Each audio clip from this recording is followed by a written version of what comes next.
अस्सलाम वालेकुम। हुमाज़ रेसिपीज़ की तरफ से आप सबको बहुत बहुत ईद मुबारक। और आज मैं बना रही हूँ कोफ्ते, बहुत मज़ेदार ख़ास कोफ्ते।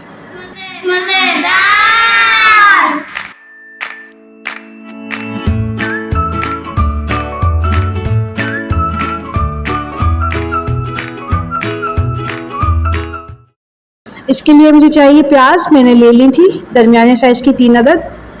ये मैं ब्लेंडर मशीन में डाल रही हूँ। ब्लेंड कर लिया है प्याज को मैंने।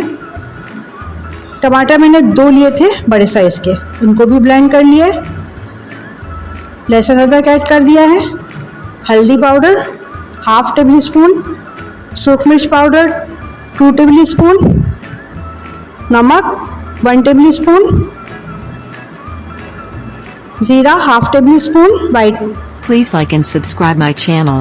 Thank you for watching. गरम मसाले में बड़ी इलायची ली है मैंने 3, दालचीनी 4-5 पीसेस, लौंग, काली मिर्चें 10-10 ले लीजिएगा, 15-15 इस तरह से, इतनी क्वांटिटी होनी चाहिए। ये मैंने ले लिया था साफ़ गोश्त। इसको बहुत अच्छी तरह से 1 घंटे के लिए पानी में मैंने डाल दिया था। इस तरह से फिर ये वाइट हो जाता है, क्योंकि बकरा ईद का गोश्त होता है तो ब्लड सेल्स ज़्यादा होता है। अब मैं इसको मशीन में डाल रही हूँ। Please like and subscribe my channel. Thank you for watching. कीमा बना लेते हैं हम इसका। देखिए कितना ज़बरदस्त बन गया है। इसमें जो मुझे प्याज ऐड करनी है वो चॉप करेंगे हम, काट कर नहीं, चॉप कर लेते हैं। बहुत ज़बरदस्त सी हमारी बारीक सी बन जाती हैं, फिर वो कोफ्ते टूटते भी नहीं हैं और बाहर भी नहीं निकलती प्याज। ये देखिए मैंने हरी मिर्च और मैंने 2 साइज़ की मीडियम साइज़ की प्याज ली थी, उसको चॉप कर लिया है। ये देखिए इस तरह से चॉप हो जाती हैं, मिक्स हो जाती हैं कीमे में बहुत ज़बरदस्त। लहसुन अदरक डाल दिया था मैंने इसमें 1 टेबल स्पून, भर कर लिया था हाफ 2 मरतबा। ये जो मैंने प्याज चॉप की थी वो ऐड कर दी। सूख मिर्च पाउडर 1 टेबल स्पून, नमक ½ टेबल स्पून, पिसा हुआ गरम मसाला ½ टेबल स्पून। ये मैंने बेसन भून कर डाला है। चने हैं तो वो डाल दीजिए, अगर वो नहीं है कोई प्रॉब्लम नहीं, आप बेसन लीजिए वो भूनकर डाल दीजिए। ये हरा धनिया मैं इस पर काट कर डाल रही हूँ। कीमा मैंने तकरीबन 1 किलो लिया था, बोटियाँ 1 किलो ली थी। Please like and subscribe my channel. Thank you for watching. इस तरह से हमने मिक्स कर लिया है। ये देखिए मैं इसके कोफ्ते बना रही हूँ। फटने नहीं चाहिए। ये भी इतने आसानी से तो नहीं बनते, लेकिन बनाने तो होते हैं, बन जाते हैं।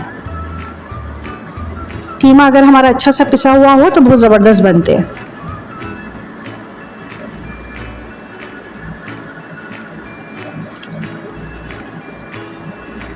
ये सब मसाले डालना बहुत ज़रूरी है, इससे महक भी नहीं आती कीमे में और अच्छे बनते हैं। इस बात का ख्याल रखिएगा। देखिए हमारे कोफ्ते तैयार हैं। आलू मैंने बॉईल करने के लिए रख दिए हैं, नमक डालकर। आलू मैं बॉईल कर ऐड करती हूँ। Please like and subscribe my channel. Thank you for watching.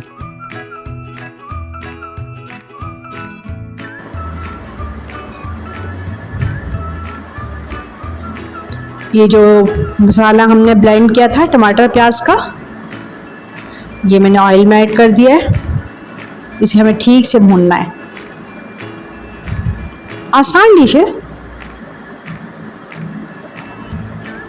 ये देखिए हमारा मसाला ठीक से भुन गया है, इस तरह भुन जाना चाहिए। बहुत ज़बरदस्त खुशबू आ रही है। ये देखिए भुन चुका।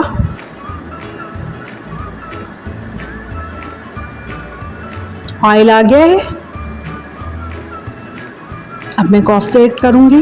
पतीला मैंने बड़े साइज़ का लिया था, टच नहीं होने चाहिए, टूट जाते हैं।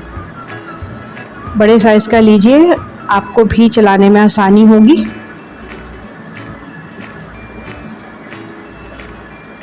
ईज़िली बन जाते हैं।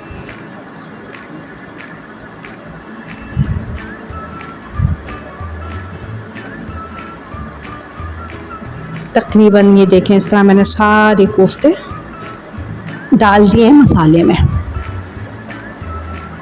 अब मैंने कवर कर दिया है। 10 मिनट बाद हमें इसमें चम्मच चलाना है। डालने के बाद फ़ौरन नहीं चलाना होता।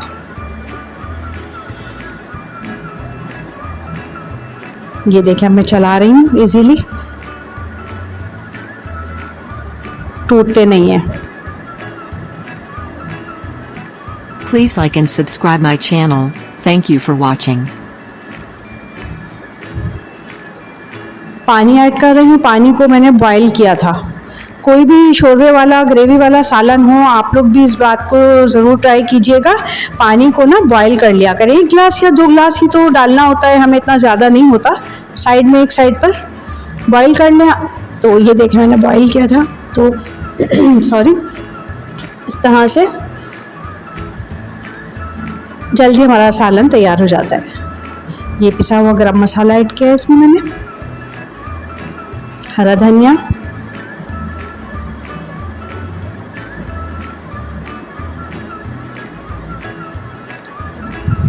बिल्कुल भुने हुए कोफ्ते तो शायद मुझे तो नहीं पसंद, थोड़ा तो होना चाहिए, लेकिन मैंने फिर भी रखा है थोड़ा सा, मतलब भुना भुना सा। कोफ्तों में तो ग्रेवी अच्छी लगती है।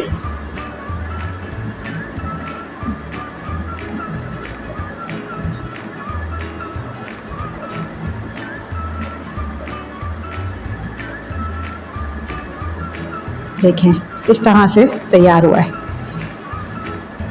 इतनी है हमारी gravy. Please like and subscribe my channel. Thank you for watching. तैयार हो चुका है, डिश आउट कर दिया है, ज़रूर ट्राई कीजिएगा। मजेदार। इजाज़त चाहूँगी। अल्लाह हाफिज़।